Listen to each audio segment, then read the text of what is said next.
إله إلا الله وحده لا شريك له وأشهد أن محمدا عبده ورسوله رب اشرح لي صدري ويسر لي أمري واحلل عقدة من lisani yafqahu qawli amma ba'du. Yang kami hormati pemateri Dr. Kiai Haji Nurbani Yusuf MSI, yang kami hormati pimpinan daerah Muhammadiyah Kabupaten Lumajang, yang kami hormati pimpinan daerah Aisyah Kabupaten Lumajang, dan seluruh jamaah pengajian tabligh akbar pada pagi hari ini yang dirahmati Allah Subhanahu wa taala. Assalamualaikum warahmatullahi wabarakatuh. A'udzu billahi minasy syaithanir rajim. Bismillahirrahmanirrahim. Sabbih isma rabbikal a'la alladzi khalaqa fasawwa والذي قدر فهدى والذي أخرج المرعى فجعله غثاء أحوى سنقرئك فلا تنسى إلا ما شاء الله إنه يعلم الجهر وما يخفى ونيسرك لليسرى فذكر إن نفعت الذكرى سيذكر من يخشى ويتجنبها الأشقى الذي يصلى النار الكبرى ثم لا يموت فيها ولا يحيا قد أفلح من تزكى وذكر اسم ربه فصلى بل تؤثرون الحياة الدنيا والآخرة خير وأبقى إن هذا لفي الصحف الأولى صحف إبراهيم وموسى. Maha benar Allah semoga firman-Nya. Assalamualaikum warahmatullahi wabarakatuh. Hilang guys, waduh hilang. Ustadz Dr. Kiai Haji Nurbani Yusuf MSI. Ustadz kita pada pagi hari ini, beliau Ketua Pimpinan Daerah Muhammadiyah Kota Batu, Doktor, ya. Kalau Lumajang Ketua PDM-nya dokter, ya. Jadi beda. Memang beliau doktornya ini keahliannya dakwah, ya. Kalau di Lumajang ketuanya dokter, ya. Jadi meriksa yang sakit, gitu. Lain keahliannya. Kurang lebihnya singkatnya demikian, Bapak Ibu sekalian. Mari kita berbagi, karena apa yang kita berikan, kebaikan yang kita berikan, pertolongan yang kita lakukan sesungguhnya untuk kita sendiri. Hasbunallah wa ni'mal wakil, ni'mal maula wa ni'man nasir. Wassalamualaikum warahmatullahi wabarakatuh. Ketua PDM Kabupaten Lumajang masuki acara inti, yakni pengajian akbar yang akan disampaikan oleh Dr. Kiai Haji Nurbani Yusuf MSI. Kepada beliau dihaturkan. Assalamualaikum warahmatullahi wabarakatuh. Alhamdulillah, nahmaduhu wa nasta'inuhu wa nastaghfiruh wa na'udzu billahi min shururi anfusina wa min sayyiati a'malina. May yahdihillahu fala mudilla lahu wa may yudlil fala hadiya lahu. Allahumma sholli wa sallim ala nabiyyina Muhammadin abdika wa rasulika nabiyil ummi wa ala alihi wa sahbihi wa barik wa sallim amma ba'd. Qala ta'ala fi ayatil karim, a'udzu billahi minasy syaithanir rajim. Ayuhan nas ittaqullaha haqqa tuqatih wa la tamutunna illa wa antum muslimun. Wa qala aidan la yamassuhu ilal mutahharun tanzilun min rabbil alamin. Afa bihadzal hadisi antum mudhinun wa taj'aluna rizqakum annakum tukadzibun. Falaula idza balaghatil khulqum wa antum khinaidhi tanzurun wa nahnu aqrabu ilaihi minkum walakin la tubsirun. Falaula in kuntum ghaira madirin tarji'unaha in kuntum shadiqin. Fa amma in kana minal muqarrabin farauhu wa raihanu wa jannatun na'im. Wa amma in kana min ashabil yamin fassalamu laka min ashabil yamin. Wa amma in kana minal mukadzimin ad-dhalin fanuzzulu min hamim wa tasliyahu jahim. Inna hadha lahuwal haqqul yaqin wasabbih bismi rabbikal adzim. Niki ayat pesugihan. Dan jenengan mau surat ini rutin, insya Allah sugih kabeh. Hadisnya mutawatir. Surat kamu ini loh. Nopo, wes ketara ora tau maca. Nika surat Al-Waqiah. Saya baca di pertengahan. Idza waqa'atil waqi'ah laisa liwaqa'atiha kadhibah. Sebelum ngawali pengajian, saya ijazahi 2 ayat dulu. Muhammadiyah ora tau ijazahi no. Niki kula ijazahi Al-Qur'an pun kuwatir. Insyaallah Al-Qur'an sahih. Nomor 1 Al-Waqiah. Insya Allah kalau kita rutinkan baca setiap pagi dan petang, kita akan terhindarkan dari kefakiran. Ikutan sepindah. Nomor kali Mangkoro Al-Qur'anu suratul Baqarah ayatanil akhir filailati kafatahu.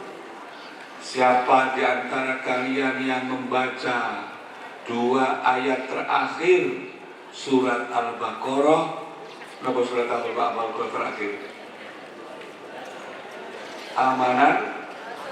Amanah Rasulu bima unzila dan seterusnya sampai la yukallifullahu nafsan.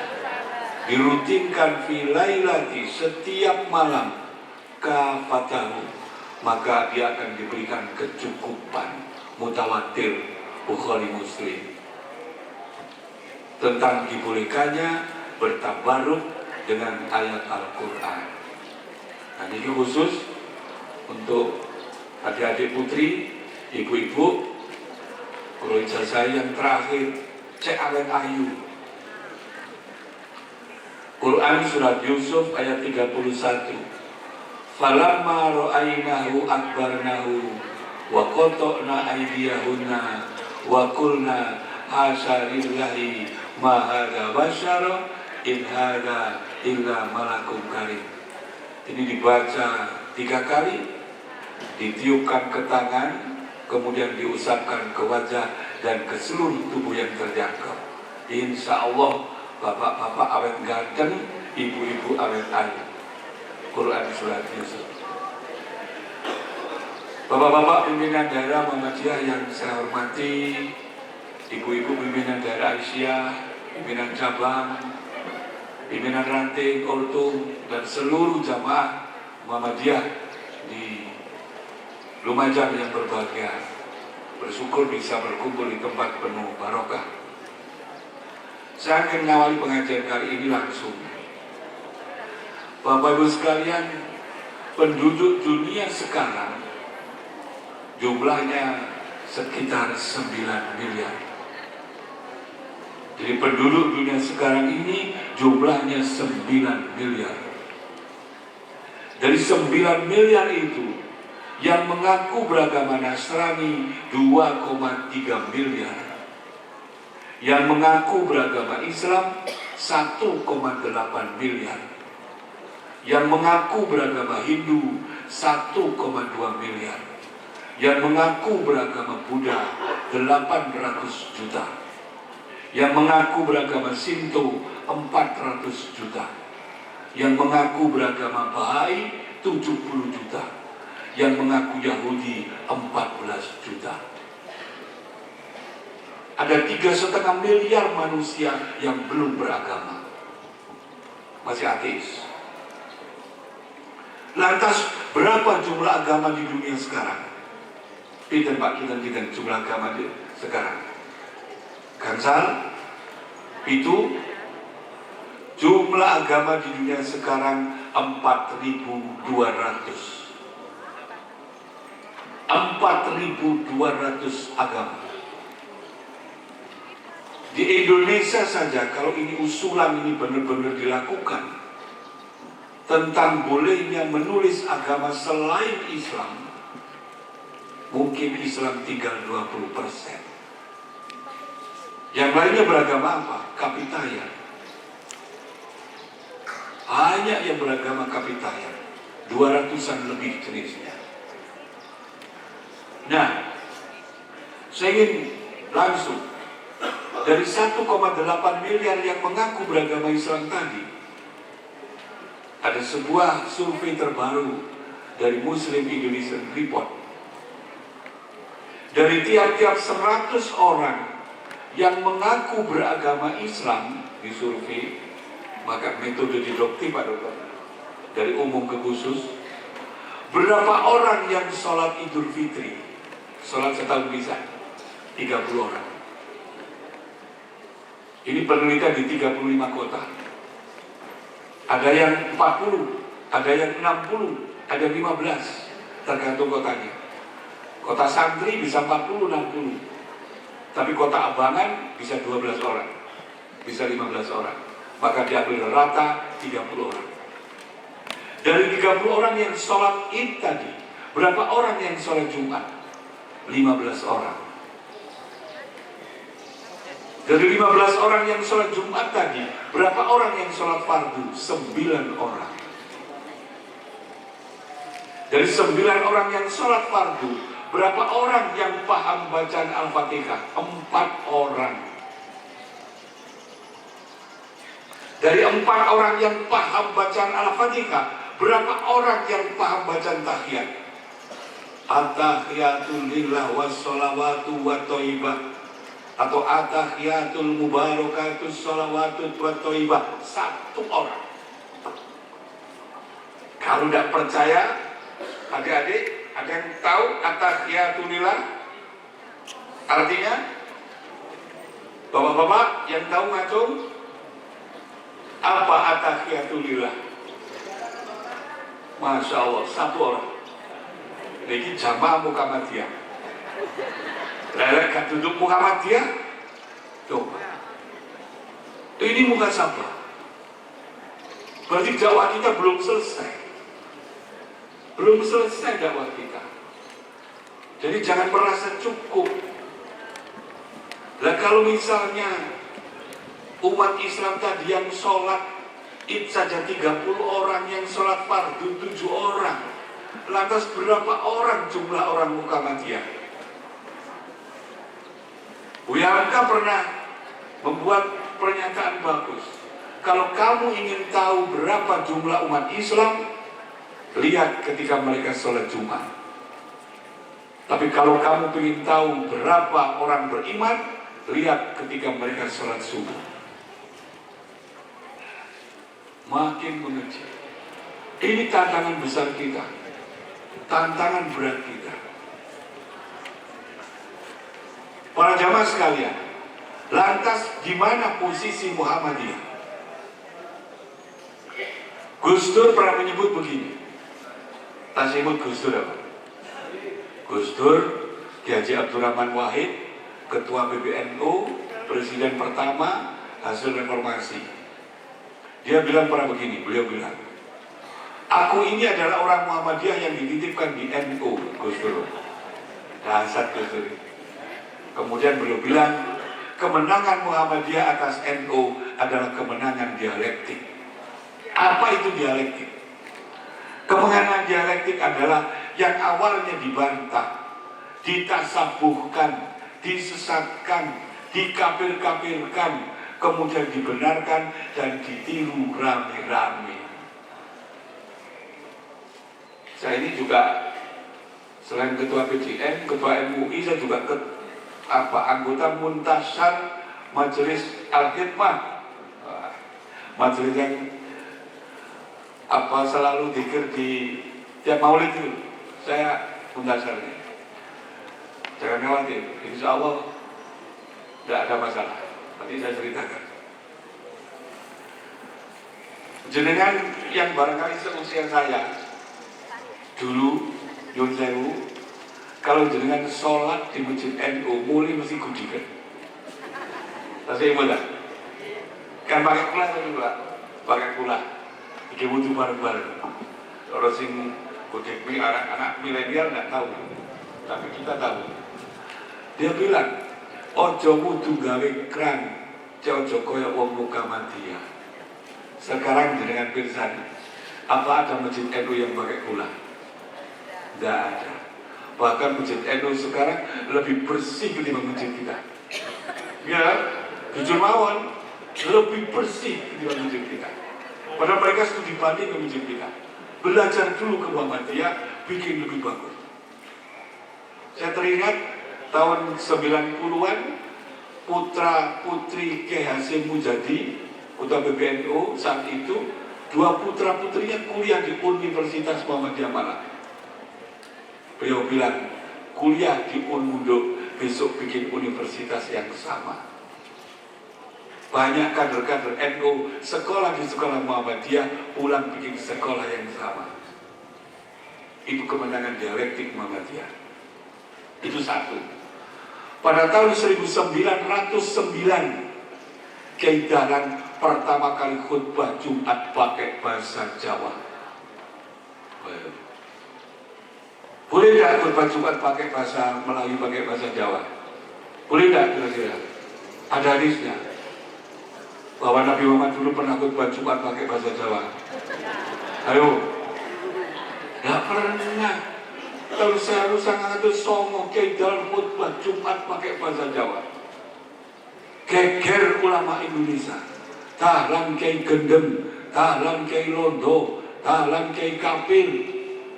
Coba, langgar kidul dirobohkan. Tapi sekarang panjenengan pirsani, apa ada masjid yang khutbah tidak pakai bahasa Jawa? Apa ada masjid yang khutbah tidak pakai bahasa Indonesia? Dahlan. Tahun 1922, Kiai Suja mengusulkan bikin rumah sakit pada Bali. Rumah sakit di kalangan pribumi santri tahun 22. Saya ingin mengajak berpikir, Bapak Ibu sekalian, Muhammadiyah berdiri tahun berapa? 12. NU berdiri tahun berapa? 26. Indonesia berdiri tahun berapa? 45. Muhammadiyah sudah bikin rumah sakit, NU belum berdiri. Muhammadiyah sudah bikin rumah sakit, bikin panti asuhan, bikin sekolah, bikin bait amal, Indonesia belum berdiri. Dahsyat Muhammadiyah itu. Nah, pada saat itu Kiai Suja mengusulkan bikin proposal pendirian rumah sakit di kalangan pribumi santri. Dibahas di rapat Horberstur Muhammadiyah. Dulu PP disebut Horberstur, kalau wilayah disebut konsul. Dari 60 orang pengurus Horberstur, ketika Kiai Suja mengusulkan proposal pendirian rumah sakit di kalangan pribumi santri, 43 orang menolak. Tak mau. Lapo berobat cara disuntik. Berobat cara disuntik itu londo kafir. Berarti berobat cara disuntik itu kafir. Coba. Masih sekarang masih ada kan Pak Dokter warga Muhammadiyah yang nggak mau divaksin? Londo. Ikut siswa-siswa londo itu. Isi ono. Kalau kalian jenengan ini Pak generasi puyer toh Pak. Kapsul kan baru kemarin. Kita tuh puyer, anak-anak kecil tidak ngerti puyer. Sekarang puyer yang tertinggal itu cuma malam kering loh. Lalu anak-anak itu coba dikai malam kering Pak Dokter. Jangan sendok kayak banyu anget, dikon ngombe, pahit tidak bisa cangkem, ditambahi banyu putih tambah teman. Dulu itu kalau orang sakit banyak yang mati itu bukan karena sakitnya, mati karena kebanyakan disuntik. Dari bokong kanan penuh pindah bokong kiri, bokong kiri penuh pindah, Masya Allah itu Muhammadiyah yang melakukan. Dan yang pertama kali mendirikan rumah sakit itu dibantu oleh Dr. Sutomo yang menjadi menjadi rumah sakit RSUD di Surabaya, penganut teosofi, tapi dia membantu membangun rumah sakit dasar Muhammadiyah. Selanjutnya Bapak Ibu sekalian, saya ingin berkata, yang mendirikan NKRI ini adalah orang Muhammadiyah, yang lainnya nurut. Saya bilang proklamator, presiden pertama, penggagas Groundsel Welstanhaun, perumus Pancasila, Soekarno, santri ngintil Kiai Dahlan. Nomor bakunya 384. Loh, gak ada nomor baku Pak Soekarno. Santri ngintil Kiai Dahlan, jangan nomor bakunya pindah. Lawan Dewi karena wis dadi direktur rumah sakit itu kayak ngurus MBM kok. Nah ini ya kok, wis jadi ketua daerah, wis jadi ketua cabang sih kayak ngurus. Soekarno ngurus Pak. Yang tanda tangan Kiai Dahlan langsung. Menulis buku bagus tentang Muhammadiyah, makin lama makin cinta Muhammadiyah. Karir tertingginya di Muhammadiyah sebagai ketua majelis Dikdas Menti MD. Ayo, jangan kapil-kapil dong Soekarno. Kata tuh Pak. Menjelang mati beliau bilang, nanti kalau aku mati kubur aku dengan panji-panji Muhammadiyah. Soekarno. Indonesia ini kita yang bikin. Yang menjahit bendera Sangsaka merah putih, sinten Bu? Fatmawati. Sinten Fatmawati? Sinten? Fatmawati itu putri tercinta Buya Hasanuddin, Konsul Muhammadiyah Bengkulu, konsul, berarti ketua umum wilayah Bengkulu. Punya istri cantik namanya Ibu Siti Hadijah, aktivis Aisyah. Ketika Fatmawati menjahit bendera Sangsaka merah putih itu, beliau renang-renang sambil menyanyikan Mars Aisyah. Yang memproklamasikan negara adalah kader Muhammadiyah, yang menjahit bendera Sangsaka adalah kader Aisyah. Kurang ngumpul kita. Sayang nih banyak orang Muhammadiyah nggak tahu. Akhirnya Soekarno diklaim orang lain. Banyak kader-kader kita diklaim orang lain. Padahal itu Muhammadiyah. Soeharto Muhammadiyah, alumni SMP Muhammadiyah 2 Kemusuk Magelang. Bapak-bapak yang barangkali pernah ikut muktamar di Aceh, terpilihnya Prof. Amin Rais, Pak Harto pidato bagus yang bikin NU cemburu, dimuat dari Kompas, Sinar Harapan, Pelita. Beliau pidato, aku adalah bibit Muhammadiyah yang disemaikan di bumi pertiwi. Soeharto. Ketika masa Pak Harto jenengan pirsani fakta, apa ada masjid-masjid negara yang dikelola selain oleh orang Muhammadiyah? Ayo, APRI, Masjid Kejaksaan, Masjid Depar, semua departemen dikelola Muhammadiyah, gitu Pak? Menteri Agama mesti Muhammadiyah. Hari raya nggak pernah ono double, mesti melok Muhammadiyah. Gitu? Sing rupono yo kader Muhammadiyah. Kekeran, ngomongnya seneng kekeran. Buya Hamka gelut sama Bung Karno, dua kader berseteru. Akhirnya Buya Hamka dimasukkan bui oleh Bung Karno. Tapi di akhir hayatnya Bung Karno berwasiat, nanti kalau aku mati, aku ingin imam sholatku, jenazahku Buya Hamka. Dan terlaksana. Itu kader Muhammadiyah, lek kekeran dan akur. Itu yang kedua. Lalu sekalian, kita bersyukur menjadi Muhammadiyah. Muhammadiyah ini dinobatkan sebagai organisasi nomor 4 terkaya di dunia. Nomor 1 Katolik, nomor 2 Katolik, nomor 3 Katolik, nomor 4 Muhammadiyah. Di dunia kita nomor 4 terkaya, di Indonesia kita nomor 1 terkaya. Kenapa? Masih meminjam Gus Dur. Kata Gus Dur, di NU pengurusi lemu-lemu, organisasi ini guru, gak dipopo. Di Muhammadiyah, organisasi ini lemu, pengurusi guru-guru. Kenapa? Di NU pakai sistem franchise, jual merek. Semua pesantren bukan milik NU tapi milik wong NU, paham ya? Pesantren-pesantren itu yayasan, badan hukum milik keluarga yang bisa diwariskan ke duriannya, bisa diwariskan ke anak cucunya. Itu kalau di NU. Kalau di Muhammadiyah, semua aset milik persyarikatan, kita milik holding. Pengurus penggol setempel kok.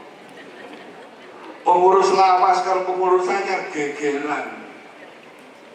Pengurus lawas mau nyerano setempel, pengurusannya pesen stempelannya. Mari wis kalau popo. Aset kita utuh sing gegeran, pengurusnya rebutan stempel karo rebutan kertas kok. Ya. Itu di Muhammadiyah. Muhammadiyah itu asalnya aman, pol amannya. Makanya sampai ada ulama NU, ketua PWNU Jawa Tengah, Kiai Rumani, beliau wakaf tanah 5 hektar berikut bangunannya untuk rumah sakit Muhammadiyah. Kemarin beliau dikasih award di Milad ke-109.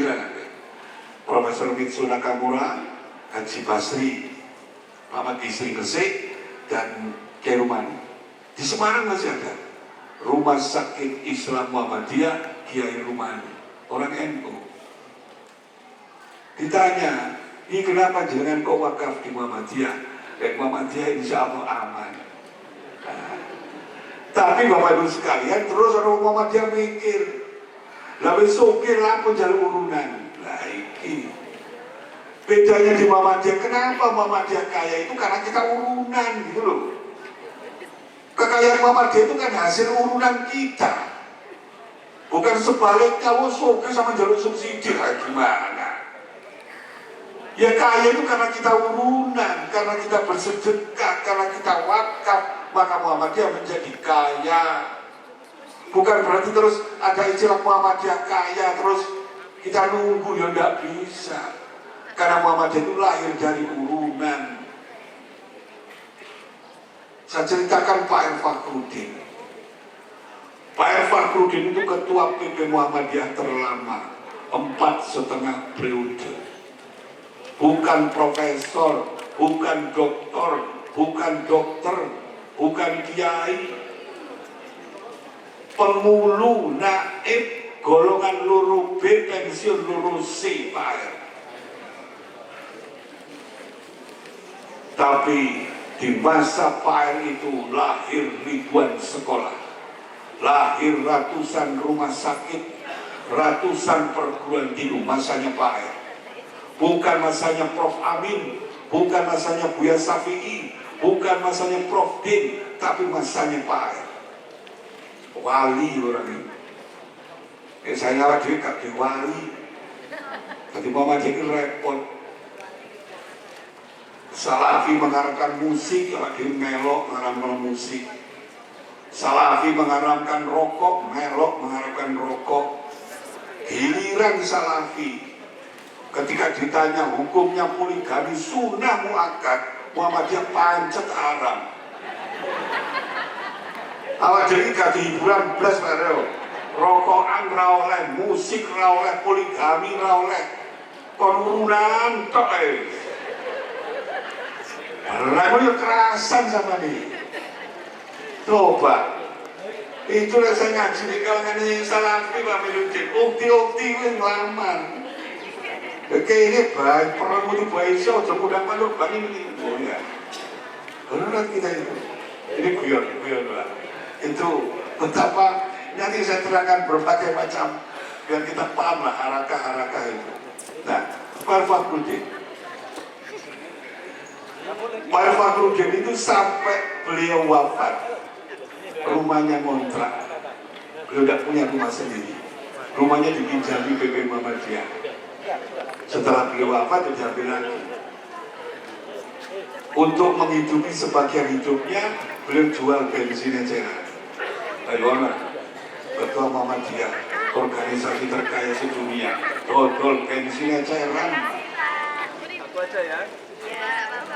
Jangan sudah pernah ziarah ke kuburnya Kiai Pak Fakhruddin? Belum. Kenapa belum? Karena nggak tahu kuburan ini. Pernah ziarah ke kuburnya Kiai Jalan? Tapi kalau ke Borobudur, ke kuburannya orang Buddha sudah berapa kali? Hukum ziarah kubur di Tarjah itu apa Pak? Sunnah. Ziarah kubur itu hukumnya sunnah. Kalau kita mau masuk kubur, alas kaki dilepas, sunnah. Ngucap salam, nopo salamin ketika masuk kubur. Ayo, sopo sing iso. Muhammadiyah roto-roto ra iso, soalnya gak tahu ziarah kubur. Assalamualaikum ya ahli diyar, darul qaumil mu'minina wal mu'minat. Fa insyaallah bikum laikum, sunnah. Melepas alas kaki sunnah. Masuk kubur dengan kaki kanan sunnah. Tidak duduk di atas kubur sunnah. Tidak melewati kubur sunnah. Duduk mendoakan di arah kepala sunnah. Atau arah perut bagi perempuan sunnah. Menyiratkan tanah 3 kali sunnah. Sunnah. Awak juara belas apa dina kuburan. Loh kuburan kau watal mesti ini masih kuburan umum Muhammadiyah. Orang tahu diparani ya kan. Sunnah Pak. Sing boten langsung niku Pak Dokter. Jenengan benjing musda menjelang musda. Jenengan ziarah ke kubur Kiai Dahlan. Terus ketika jadi musda. Ya lo pergi ke jangan suara kata. Dan ngono sirik. Ya, tapi kita mendoakan kan disunahkan. Kok Muhammadiyah orang bersejarah kubur itu gimana? Sunnah itu Pak. Oh Tarjih bilang begitu kok. Nah, Pak Fakhruddin. Kemudian pas puasa Ramadan, Pak Fakhruddin itu bersahabat dengan Gus Dur. Nah, pas poso, diundang, ditebuin, buka puasa, sholat maghrib, bercengkerama. Pak Fakhruddin itu tiang Jawa Medok, tidak bisa bilang Muhammadiyah, tapi Muhammadiyah. Beliau tidak bisa bilang an'amta, tapi an'amta nalaihi. Goiril maghdubi nalaihi. Ngain. Itu Pak ya. Setelah malam acara selesai, Pak Irfan pamit Gus Gus, kula pun buka pun sholat, acara ini pun rampung, niki kula ajeng pamit mantuk. Nopo kira-kira alasannya Pak Irfan kok pamit menjelang tarawih itu nopo? Menghindari sholat tarawih 23 rakaat. Jadi kan maksud no? Kita tak bablas no. Iso sholat tarawih 23 rakaat. Gus Dur ngerti, loh belum main, acara belum selesai. Betul Maria? Nggih. Niki panjenengan dipun aturi dados imam sholat tarawih enggak? Wis kami menghindari sholat 23 malah dikongkon dadi imam. Gus Dur enggak ngerjain memang, ngerjain Pak R. Nah, Pak R bilang, pun insya Allah perlu sagak, insya Allah saya sanggup. Imami Pak R. Setelah sholat isya, Pak R berdiri. Para jamaah, kulo A.R. Fakhruddin, Ketua Muhammadiyah. Gus Dur ngersakaken kula dados imam sholat tarawih. Kula tanglet damel cara NU napa cara Muhammadiyah. Sepakat NU berarti 23 rakaat. 23 imam. Biasanya bola NU niku 23 rakaat 15 menit mari. Niki mboten. Sampai jam 8:30 isi oleh 8 rakaat. Dengkule jamaah redek kabeh. Balik tanglet tengguri wingking. Para jamaah lanjut 23 napa witing. Sepakat wetir. Niku Pak dakwahe mboten kenceng-kenceng tapi jitu. Orang gampang menyesatkan, orang gampang ngapir-ngapir no. Tapi yang dijak itu lho guyu ya. Guyu sing dijak. Jadi lho Muhammadiyah itu kudune ngoten. Mulane Muhammadiyah itu dakwah menggembirakan. Ora wae dhewe tinggal-ngel. Celana isore polok rokok. Iya. Kayak ramen sih. Rokok orang kenceng titik nyolong sholat. Lawang sing sembahyang kali om telu itu sih keren. Kali digani dewi dan swarga itu. Pun kalau takut tadi. Melebet swarga kali melebet rokok itu gampang budi lah. Gampang melebet rokok ya. Melebu swarga angel ini Pak jare ini CNN jare Mubarak Muhammadiyah melebu swarga niku ngeten ngunjuk toya petak tangan tengen kali lenggah maos bismillah melebu swarga niku mlebu neraka mlebu swarga urunan gawe tuku oplosan ngombe di tengah jalan dicekel polisi mulai dicakali bojo mlebu swarga napa mlebu neraka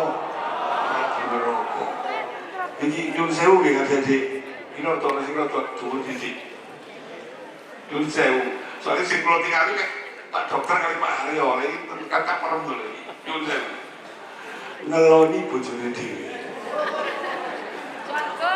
maca bismillah mari alhamdulillah mlebu swarga napa mlebu neraka mlebu swarga ngeloni bojone kancane semayanan di WA pesen hotel kondangan dikepruk mulai mlebu swarga napa mlebu neraka berarti akan di ayo berarti akan di mlebu swarga kali mlebu neraka masalah jenengan iku seneng golek sing angel-angel jarane lek ngeloni bojone dhewe karo tantangan berat nih ini masalahnya golek tantangan mlebu neraka ya apa jadi dhewe lagu ngono lho iki hadis lho Pak kula sampaikan iki kanjeng Nabi ketika begitu tuh sahabatnya protes ya Rasulullah mosok ngeloni bojone dhewe mlebu swarga lah iya soalnya mlebu Kalau di bojone kanca kok mlebu neraka. Sepele, Bu. Tapi itu luar biasa. Dan kita jujur saja, wong Muhammadiyah itu senengane golek sing angel-angel. Sembahyang dingel-ngel. Kula niki Pak, kadang mikiran niku nggih dan rencang niku belajar sholat. Nyuwun sewu Pak ya. Jan pun sepuh-sepuh, pun swidak, 70, terus kena remati, kena encok, dipelajari sholat menurut sholat kitab sifat sholat Al-Albani. 90% salah kabeh. Jadi apa? Sholat wong tuwa itu tambah sih betul tambah bener, Pak, tambah salah. Sing leres niku nek sholat niku Kanjeng Nabi niku nggih dengkul dhisik. Tapi lek jenengan duwe encok dengkul dhisik yo jungkel. Akhirnya tangan dhisik. Gitu. Bangkit dari sujud sing bener iku nggih sejajar. Tapi lek wis duwe mati kali dengkek yo bokongi dhisik. Lah lek bokongi dhisik sing mburi mesti ngambung bokong. Soalnya orang tua katanya apa maneh dibenerakan yang keliru gegeran. Menurut Hudzaifah sujud tangan dulu. Soalnya kalau dengkul dulu seperti onta menderung. Menurut Sayyidah Aisyah tangan dulu, dengkul dulu. Soalnya kalau tangan dulu seperti anjing mau tidur loh sholat. Tang masjid kula takwa gegeran wong loro piting-pitingan. Tak pisah lapo kono lho aku dilok masuk. Kon yo nang kuntok. Gegeran. Kula pisah. Wis ora usah melok Hudzaifah bin Yaman, ora usah melok Sayyidah Aisyah, melok mazhab Nurbani. Lho apa? Batuk dhisik. Sholat gegeran sing dengkul gejari untuk tangan jari asu wis batuk ingkang kosong. Bangkit dari sujud gegeran malih. Enten sing pancet beber, enten sing gegem gitu. Iki salah sing paling gegem lho. Kula ro niku.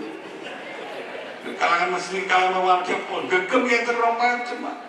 Gegem sing modern ngeten napa gegem sing ngeten. Ayo sama gegem sing pundi. Wis gak usah beber, gak usah gegem. Melok mazhab Jackie Chan napa ngeten lho. Insyaallah ini.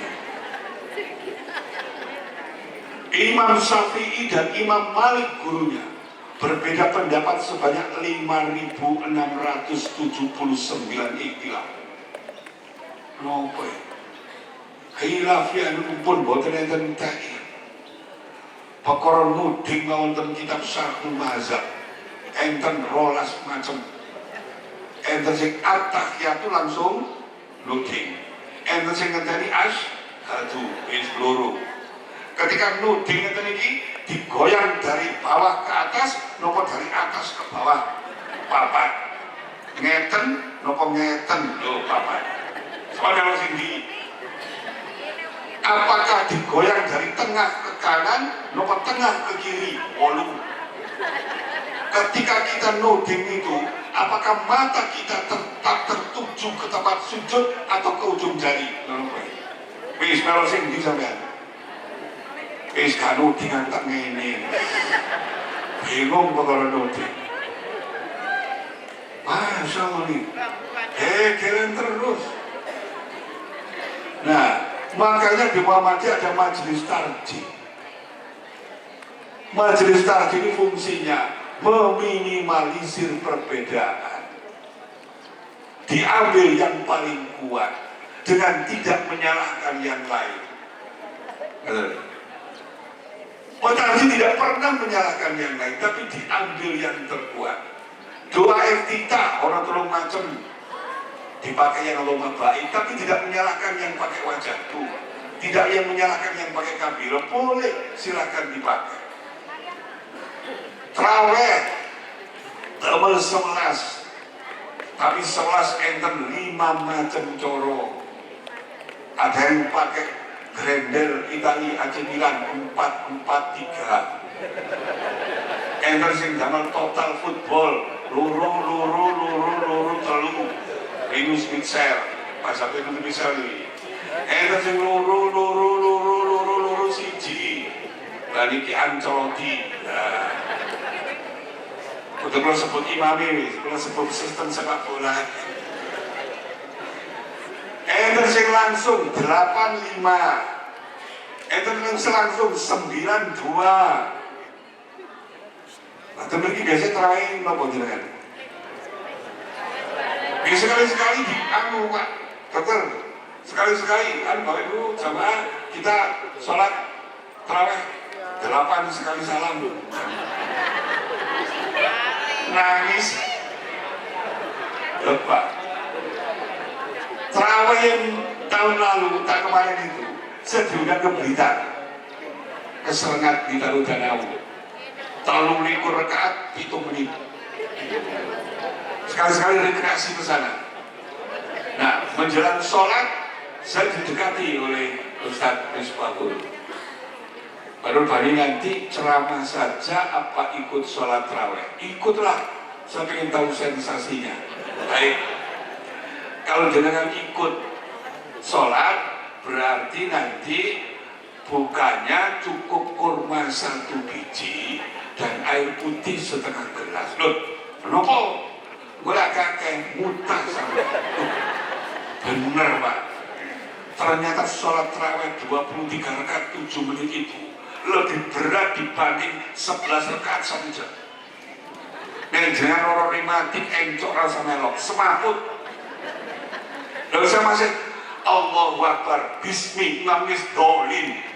Bismi, dolin. Wat, keringetan.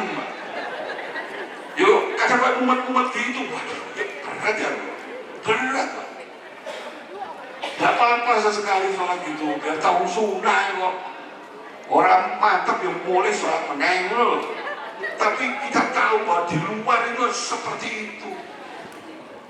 Berbagai macam pandangan, berbagai macam perspektif. Nah itu yang diajarkan keidahan. Ojo gumunan, gampang kemerungseng, ojo gampang nyalano wong. Di luar banyak perbedaan Pak. Wong kita 11 saja loh, Muhammadiyah itu banyak perbedaan.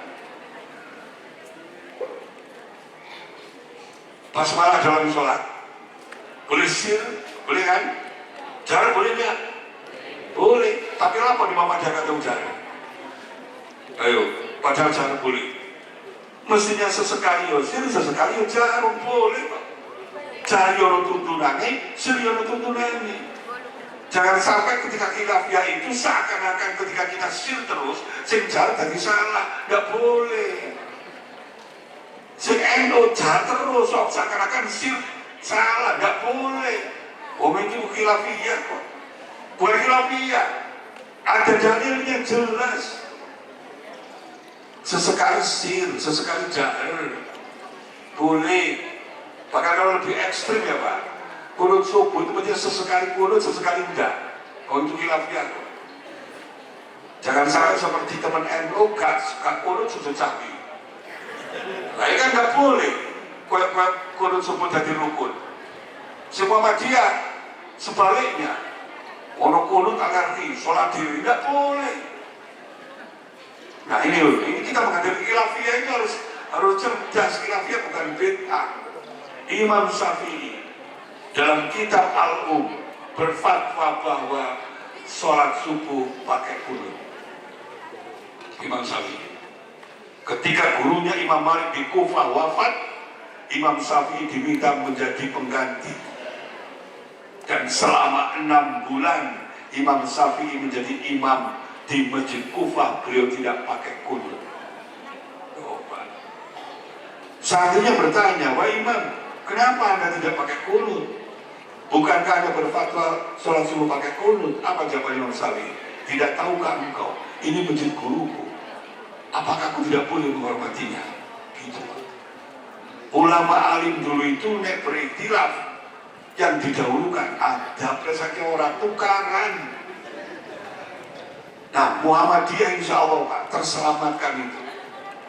Muhammadiyah itu sampai hari ini gak pernah ada yang namanya muktamar luar biasa, rebutan moh di tempat lain. Nah, muktamar sampai ping telu Muhammadiyah segala. Alhamdulillah kita terhindar dari fitnah kuburan. Sama meskipun akhirnya kenemenan gak ngerekeni, tapi orang sing kenemenan ngerekeni sampai dibawa. Ayo, Masya Allah. Nah, makanya kita mestinya wasatiyah, tengah-tengah, sesuai sunnah aja, sesuai sunnah. Wali Songo itu Pak sekalian, separuh ini Muhammadiyah. Mereka direken karo Muhammadiyah, akhirnya dirumat karo wong NU. Iya kan? Wali itu dibagi dua menurut penelitian Fakhri Ali. Ada wali pesisir, ada wali pedalaman. Wali pesisir, ajaran-ajarannya yang seperti kita hari ini, purifikasi. Wali pedalaman, ajarannya kaya wong NU.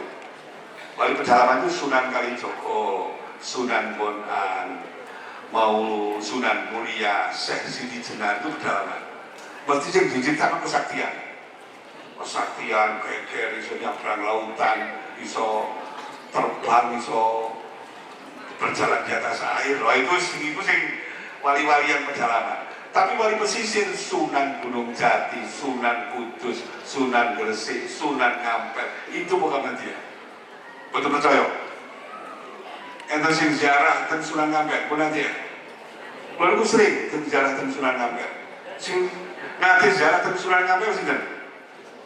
Nopo ziarah ten pundi jenengan? Nang Sunan Ngampel nang sapa? Nang Sunan Ngampel terus boleh. Niku. Kelakuane Muhammadiyah. Di Sunan Ngampel itu ada makamnya Kiai Haji Mas Mansur Dresmo, Ketua PB Muhammadiyah. Makamnya di kompleks Sunan Ngampel Pak. Mana karo loh? Jangan sudah pernah ke sana. Nah yo, ini Muhammadiyah. Akhirnya di rumah NU. Muhammadiyah kok cacat moro dongakno ya ora dikirim milad Muhammadiyah dongakno Kiai Dalan. Ha pinten roh lu padha Muhammadiyah ya rasa ngoroyo wis. Memperingati Maulid kok gerak jalan. Iku ajaran kok ndi?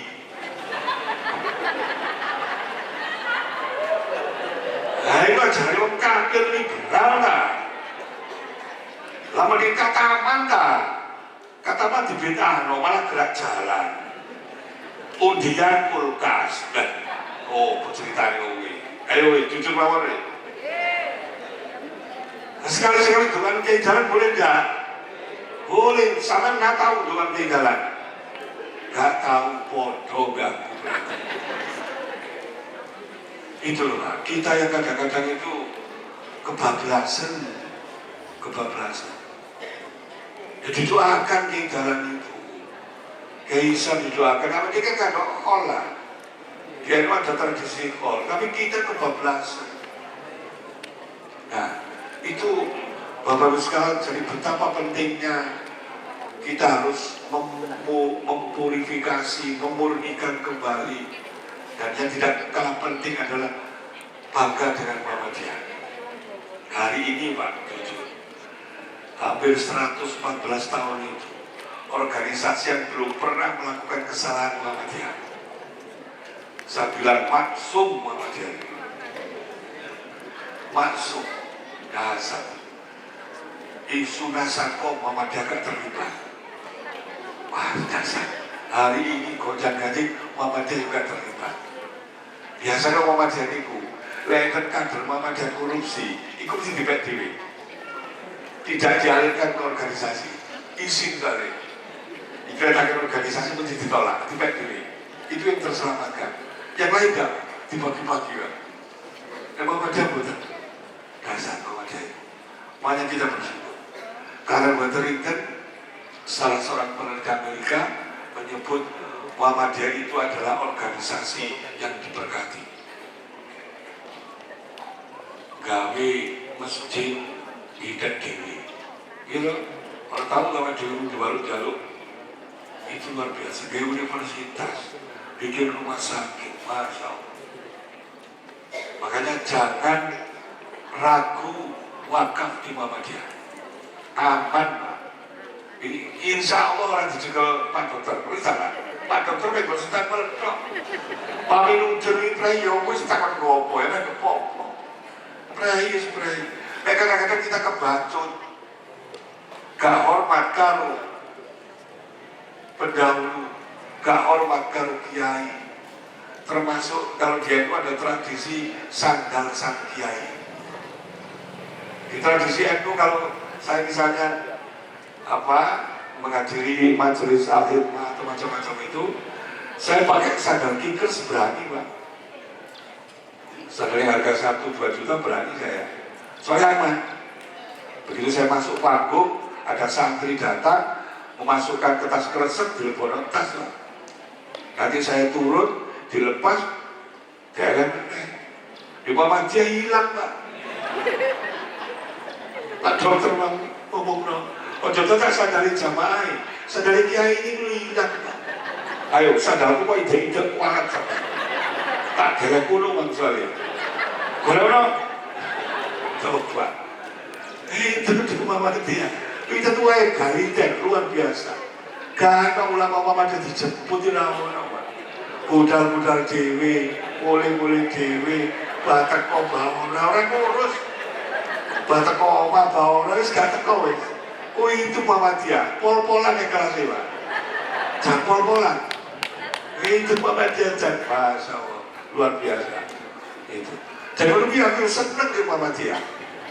Pak Fakrudin itu Pak, kalau terima amplop Bisaro, kan nanti kan saya dapat Bisaro, amplop ya. Nah mesti ya Pak, karena rugi ya dan besar, Pak, dikumpulkan Pak, dikumpulkan. Amplopnya sampai itu dikumpulkan.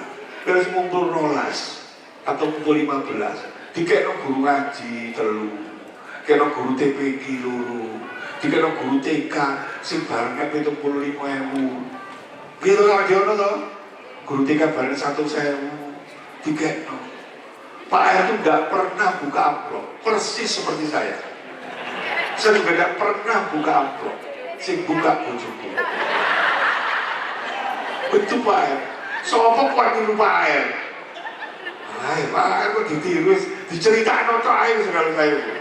Saya itu cuma telajar aja, niru dikit-dikit lah. Kalau saya niru dikit-dikit lah. Oleh rolas amplop kita bagi telu lah, kita bagi telu, sing 10 tak sirik lah. Terus coba. Luar biasa Pak. Dan orang-orang Muhammadiyah itu semuanya begitu Pak, semuanya begitu. Pak Malik Fajar itu ketika beliau bangun Universitas Muhammadiyah Malang, utangnya 300 juta.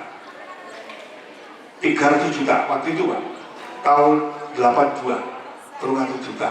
Gajinya guru sih 70.000 Pak.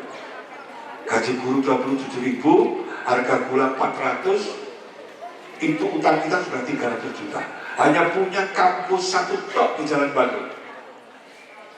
Belum punya kampus 2, belum punya kampus 3. Bang, sampai sekarang jadi universitas Islam terbaik di dunia. Asetnya puluhan triliun. Pak Malik, kaos kaki sih bolong Pak. Oh Pak Dokter, bolong Pak kaos kaki. Itu dan itu bukan hanya Pak Malik. Banyak ulama-ulama Muhammadiyah begitu. Pak Jasman Al-Kindi, Masya Allah, dasar-dasar orang Muhammadiyah sederhana, gak kaget dipuji, gak tahu didungakno. Ayo sakit. Jujur saja ini Pak, ini terakhir, jujur saja. Semua fatwa tarjih saya taat. Bahkan ketika tarjih mengharamkan rokok, saya juga taat. Saya tidak merokok sejak kecil, tapi saya tetap berpaham rokok hukumnya makruh kalau saya. Haram kaboten Pak, menurut saya. Kemarin saya pernah diskusi dengan tim tarjih, nek rokok iku haram, sing haram opo nih? Bakune haram napa boten? Boten. Cengkahe haram napa boten? Boten. Kertasnya haram napa boten? Boten. Beluwe haram napa boten? Kok belum kenal pot ora haram. Lah kok nglumut dadi haram iku lho ceritane teko ndi? Nopo nih? Ayo alasan kesehatan. Rokok menyebabkan mati. Ayo, totoan kali kula. Kula tak rokokan sedina 3-4 ana Pak Dokter iki. Total Pak Dokter, aku tak rokokan 3-4 sedina. Pak Dokter mangan soto, jeroan, babat, udang, rong mangkok sedina. Sing mlebu rumah sakit Pak Dokter siapa aku? Lah ayo wis totoan. Alasan kesehatan, sopo sing modal dhisik? Ayo, ini gue alasan kesehatan. Pada rokok itu dituisi, rokok membunuhmu, bukan membunuhmu. Rokok itu membunuhmu, ya Pak Dokter, bukan membunuhmu. Akhirnya saya bilang sama kader-kader sing rokokan, wis. Ya aku menerbani solusi ini rokokan, wis lepas rokokan dua kartu double. Tuh kartu double, gawe kartu karo BM. Besok lek mulai kata kuat. Rokokan, NU ngomong apa dia? NU swarga. Nah itu kan si makro. Rokokan, Muhammadiyah NU, Muhammadiyah rokok. Apa sama berat ya? Lek kula makro bangun tak kurang rokok. Tuh, nah.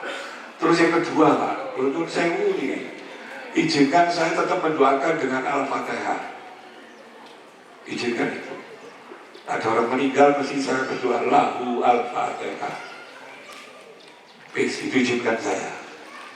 Karena innalillahi itu bukan doa, tapi berita. Gitu. Kucing mati yo innalillah, sadar ilang yo innalillah. Begitu. Kesaduk yo innalillah. Gino boten iki. Nggih. Kalau tak dongo lahu Al-Fatihah. Izinkan, tidak mengajak saya saja. Bagi saya itu simpel, pahalanya besar karena dia umur kitab, dia juga dijadikan rukun sholat Al-Fatihah. Rukun sholat. Jenengan sholat gak maca surat cukup sujud sahwi. Tapi jenengan sholat boten maos Al-Fatihah, sholatnya batal, harus diulang. Satu-satunya surat dalam Al-Quran dari 114 surat yang diakhiri dengan amin cuma Al-Fatihah. Gitu boten? Jenengan mari ya baca surat Al-Fatihah waladoli terus kamu nyamin, ayo. Mana? Mesti dari amin.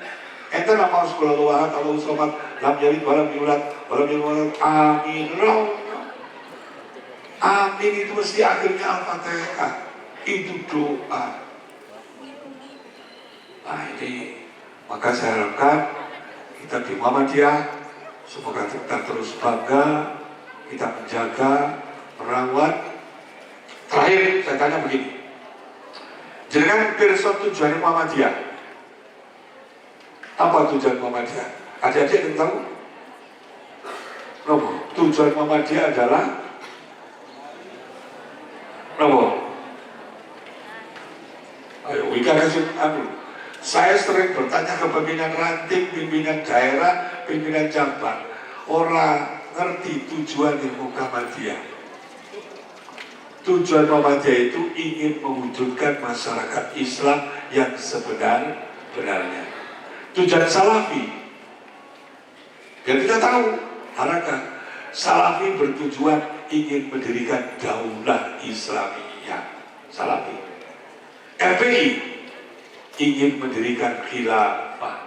HTI khilafah. Beda Pak. Ini kadang-kadang kita orang Muhammadiyah ini koyok dianggap bodoh. Kita dengan Salafi tidak sama. Mungkin podo-podo gak maca usolini, podo-podo gak kunut subuh, tapi beda tujuan. Saya pernah jadi salafi 15 tahun, jadi tobat. Salafi itu ada 4. Ada salafi ilmi, ada salafi haraki, ada salafi jihadi, ada salafi takfiri. 4. Saya dulu sudah masuk salafi takfiri. Dalam Pancasila tohut, Udin tohut, bendera haram tohut, Muhammadiyah bid'ah, berorganisasi itu bid'ah, NU dolah, Muhammadiyah dolah, LDI dolah. Nah, sekolah ngoten niku piye? Baiat kula guru kula Abdullah Sungkar. Tapi Ustaz Abdullah Sungkar yang kemudian lari ke Malaysia, kemudian diteruskan yang kemarin menghadap Pak Jokowi, ABB, Abu Bakar Basir, guru saya dulu.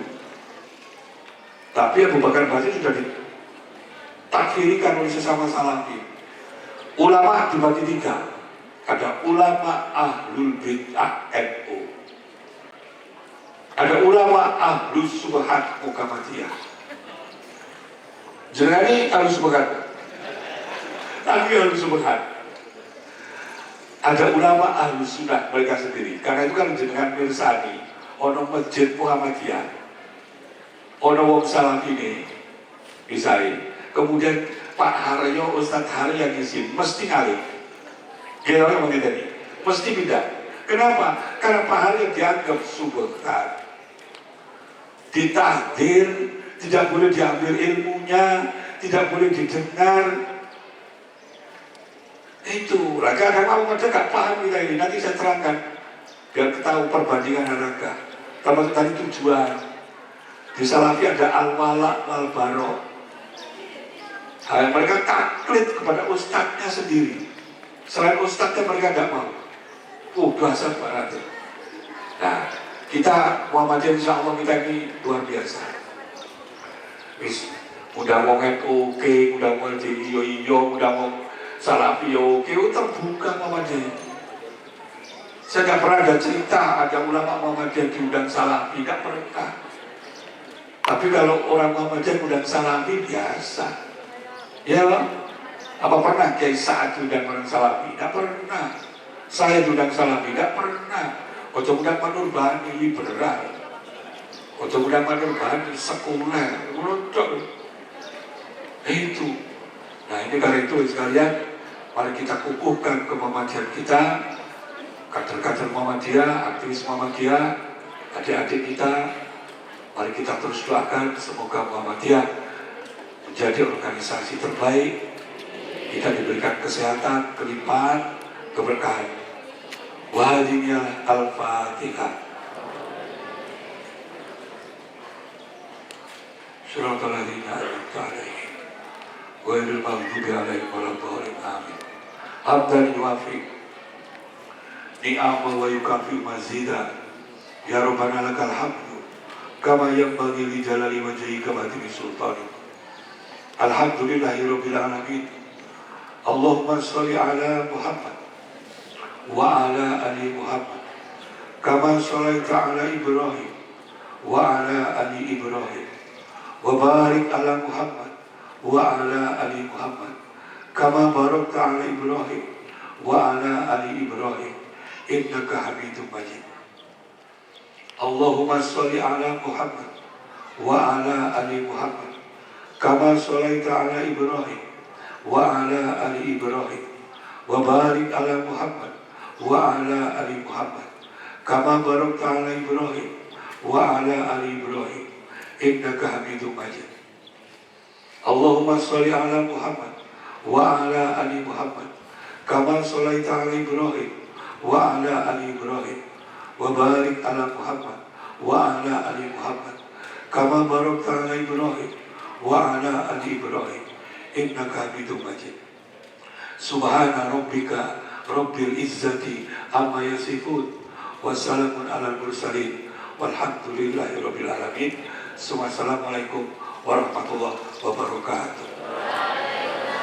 Bapak Ibu Sholawat itu adalah doa terbaik. Sholawat itu doa yang paling tinggi. 30 aja kita di dunia dijabah, 70 di akhirat dijabah. Allahumma sholli ala Muhammad. Ya Allah, berilah keselamatan kepada Nabi Muhammad dan keluarganya. Amin. Sebagaimana Engkau berikan keselamatan dan kedamaian kepada Nabi Ibrahim dan keluarganya. Amin. Ya Allah, berkahi Allah, ya Allah, berilah keberkahan kepada Nabi Muhammad dan keluarganya. Amin.